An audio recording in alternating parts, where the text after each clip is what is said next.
తెలుగు రాష్ట్రాల్లో భారీ వర్షాలు కురుస్తున్నాయి. దీంతో వాగులు వంకలు పొంగి పొర్లుతున్నాయి. ప్రాజెక్టులు నిండు కుండల్ని తలపిస్తున్నాయి. ఇక చాలు బాబోయ్ అంటున్న వానలు మాత్రం ఆగడం లేదు. ఏపీలో 3 రోజులు, తెలంగాణలో 5 రోజుల పాటు ఓ మోస్తరు నుంచి భారీ వర్షాలు కురవనున్నాయి. బంగాళాఖాతంలో దక్షిణ ఒడిశా తీరంలో ఏర్పడిన వాయుగుండం పశ్చిమ వాయువ్య దిశలో కదులుతూ బలహీనపడింది. ప్రస్తుతం అల్పపీడనంగా కొనసాగుతోంది.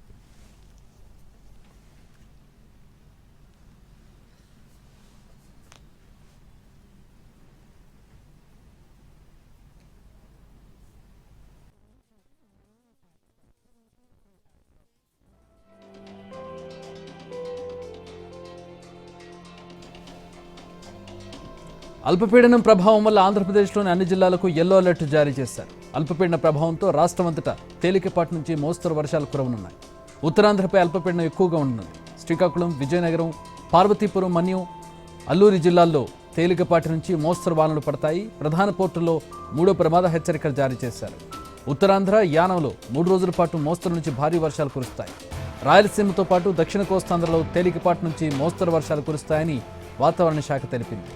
ఆంధ్రప్రదేశ్లో 3 రోజుల పాటు భారీ నుంచి అతి భారీ వర్షాలు కురిసే అవకాశం ఉంది.